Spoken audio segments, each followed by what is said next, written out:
Welcome to the church, volume 2. Exclusive 213. Got my nephew Nate Dogg in the house. Nate Dogg, holla at him. Where you at? Riding in my car. Trust the process. Trust the process in whatever it is that you are doing. If you've clearly worked out and defined a definitive goal, and there are steps, processes, and markers along the way to achieve that goal, stay the path. Stay the path. Be consistent. Be disciplined. Follow the map. Don't go astray. Trust the process. Too many times we look for quick fixes in all areas of life. We look to cut a corner. We look to gain something without kind of doing the full work of it. You know, everyone wants to be great. No one wants to put the work in. Trusting the process is so crucial to getting to the final step of the goal. Now, for you, it might be strength training. I want to get a new back squat of 112 kilos. Well, that might look like, in your specific needs, to squat 3 days a week with 3 auxiliary lifts to those sessions, having 2 rest days in a week, and then 2 upper body or cardio sessions in between those squat days. That might look different to somebody else's needs and how we see them adapt in their response to their stimulus of their training. So they might need 2 squat sessions per week, 1 running session per week, and they're still going to advance the same. Everybody has different biomechanics, biology, and different response levels. And so the same goal can be set, but the path might be slightly different, and just knowing what your path is very crucial to kind of just staying disciplined or accountable to just sticking to your guns on that. Now, as a timeline precursor, don't jump off your line so fast. It takes 10,000 reps to get good at any one thing. And that, you know, if you put that into perspective, 10,000 hours or 8,000 hours is generally like an apprenticeship qualification, 3 to 4 years, same as a degree. You have to put the time in. So why are we doing programs for 2 to 3 months, sometimes less than that, and then we're jumping off because it didn't work for us? And maybe along the way in the process, I had 5 intended training days a week. I did 4 on this week. I only did 3 on that week. I had something come up. I missed the whole week there. I ate bad food. I didn't recover and stretch for about 6 of the 12 weeks. And my results were subpar. I progressed, yes, but I didn't get what I wanted.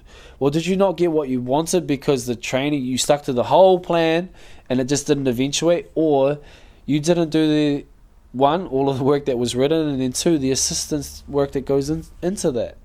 You might not have cared enough.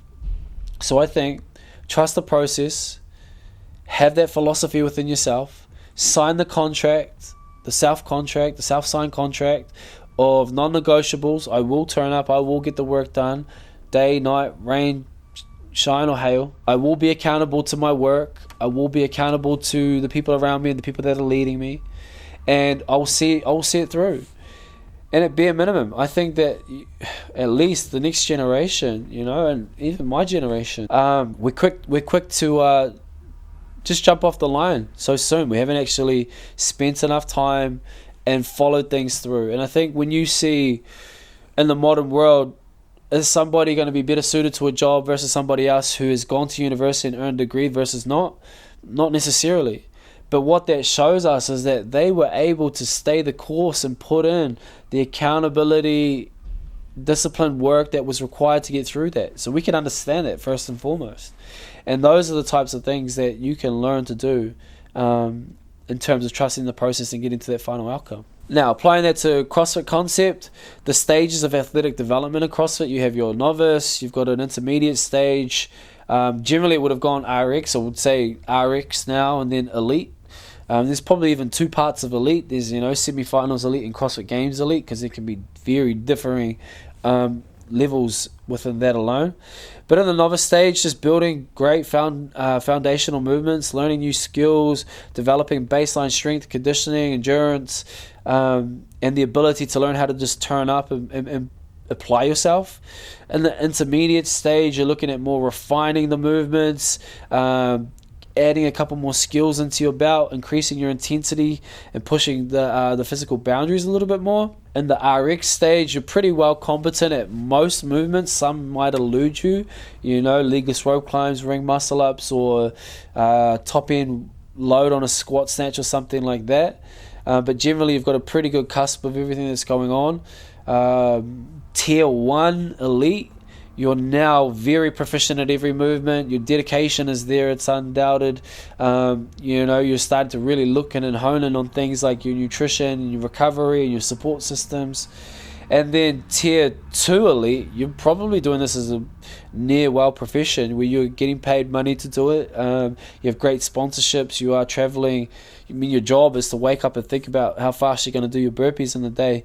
And those are kind of the stages within the process. So everyone had a day one. Don't think that day one can't happen for you as well, because it really is a sport or training methodology that will reward whoever puts the work in. Mental fortitude and mindset. Now, that's probably the pinnacle attribute that's needed to trust the process. When things are going your way, cool, it's all well and good. And when they aren't, it's quick and easy to look at someone else on Instagram and think about the single leg Bosu ball Romanian deadlift banded row that they're doing, and thinking that, hey, I need to do that for my training to be better because it looks all flashy. Stick to your guns, stick to your concepts, and don't overcomplicate it. In strength training, back squat is king. It's stood the test of time. You need it in so many sports. The crossover, the translation, and the transfer of muscle growth, power, coordination, all of those things, remain true through the back squat. So don't overcomplicate it. It doesn't need to be all flashy and new. It just needs to be done well. And if it's in your program, get it done. This is a big one. Programming and periodization in CrossFit. And it's a big one because per person, your goal might change throughout the year. There's the CrossFit season. Obviously, someone who's competing at the CrossFit Games has different goals during the Open. Or their training structure might look a little bit different throughout the year. If somebody's goal is the local competition that you sign up for in August down the way, that's going to be different again. For someone else, it might be qualifiers in June for a intermediate-ish level international competition late October. And knowing your goals is really going to dictate your training, and especially the periodization around it. And I'll say that to say, if right now you to be good at this competition here and understanding what the concepts and scopes are within that competition are, your training here might look like running and skill, learning how to muscle up better, learning how to handstand walk, versus someone whose goal is here, they might be focusing on strength and just general fast output pace metabolic conditioning. So heavy 1RM snatches, 1RM back squats, or 5x3s at 90%, and 21-15-9 burpees, thruster, and pull-ups, something like that. Just knowing your timeline and periodization is so easy to get caught up in, like, wow, that person's doing all of these things. It's like, yeah, well, that might come your way in an alignment with your periodization, but where you have set your goal to be, that's not in alignment with that right now. So just don't worry about that. Turn the blinkers on and focus on what we're focusing on. Goal setting and milestones. Now, if you are being super realistic about trusting the process, you've set out the map, you've probably got your markers and steps along the way, and if you're hitting those, then what else matters? And all too often we'll hear and see people get PRs on a lift, and it was designed to be that way, and cool, we got it, and they still don't like give off that energy of enthusiasm. I mean, I'm guilty of it myself, actually, as recent as yesterday. But you get a PR and you're kind of like, it was good, but it's not enough. I want and need more. That's human behavior, and what a shame it might be to always achieve something new and just be caught up on what it wasn't, or not be proud of those moments, because that's the process, that is the journey. And believe me, when you get to the destination, it might not be what you thought it was. So if you didn't enjoy the journey, the long time that took you to get there, what was it worth? Dealing with setbacks, injuries, plateaus, and failures. or bad performances. When I first started, we were constantly like, any of one of those things, it was just next job. Okay, cool. Worrying, stressing about the damages of that is not cohesive for me to get past this. And like, let's say I hurt myself. Well, what's the next step of my recovery? Let me start that rehabilitation process immediately. I had a bad performance. Oh, well, flush it. I've got to just start thinking about the next one.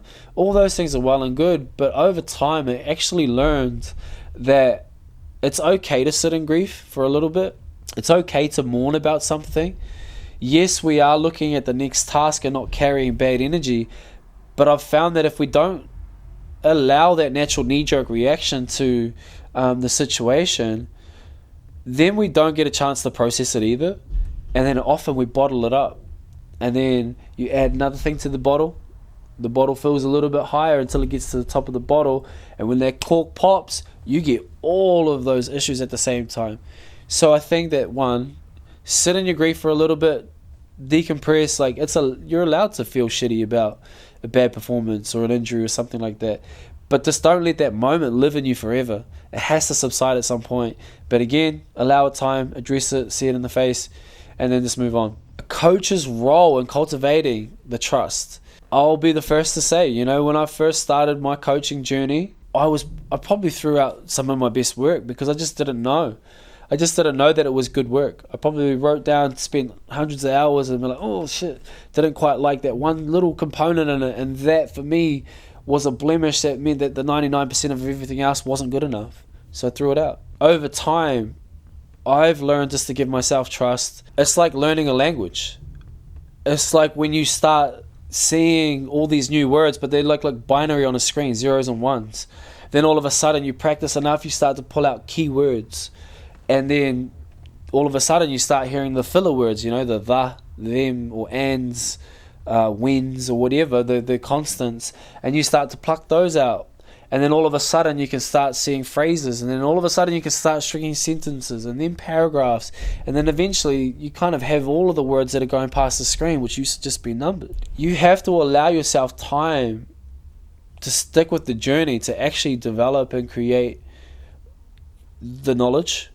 And for me now, the trust I have in myself for programming and designing of that is with the utmost confidence. Before, I would double check, triple check, like, oh, if this strength principle is supposed to be like this, and I'm supposed to lift 20 reps at 70% or more across a week in a certain movement to govern the right stimulus or adaptation results or response to get stronger, then like whose literature was saying that, and then how many hours did I need to do of stretching to cause appropriate myofascial tissue response and change and adaptation. And you do enough of it.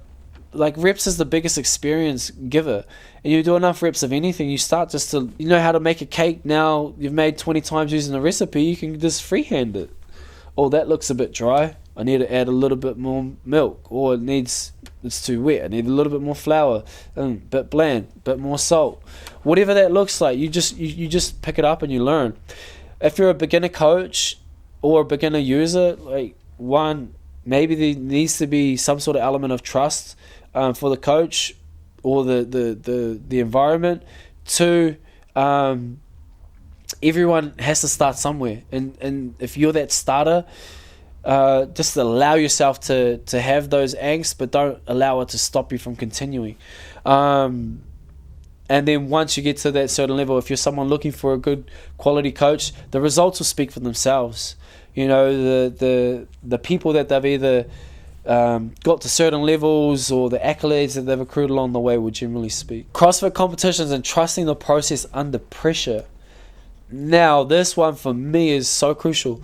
A lot of the time we design our maps in a workout. Like, first of all, you can't control what someone else does. That's just not going to happen. And you can't control if they've already put in 10 years of background work from a sport that they came from earlier that's kind of this event. Who cares? Let them go. Often you won't know that your game plan was the right game plan until you're like 80% the way through the workout. So if in round one we're off and I'm a little bit behind and bro's going 100 miles an hour, that's not necessary means for me to now enter the race. Round 2, I'm a little bit further behind. There's only 5 rounds and I'm getting a little bit more nervous that I need to play catch up. No, stick to my guns. Round 3, gap closed. Round 4, I take the gap, I shoot past. Round 5, I complete. That's still in the middle of round 5 or finishing round 4. And it's just those things, trusting the processes. And it should all only ever go back to, you're only ever confident if you put the work in training. You know, if you're stressing about something, about even just your own map and pathway, you didn't put enough work in. You didn't have a better understanding at knowing exactly what was right for you. Now that might be your user issue, or it might be the coach's mapping for you. So it's as simple as that. Data rewards everybody. Knowing what the type of work that you put in, and then just trusting your map in the moments and living with the results. Yeah, while there might be situations within that workout where you do get to throw a Hail Mary, like, hey, we're going to play this until this point, 80% of the way through. If we see that this isn't changing, let's go for it. And if we don't, we fall on our sword. Just like that. In conclusion, trusting the process isn't just a CrossFit thing. It's just a general life aspect.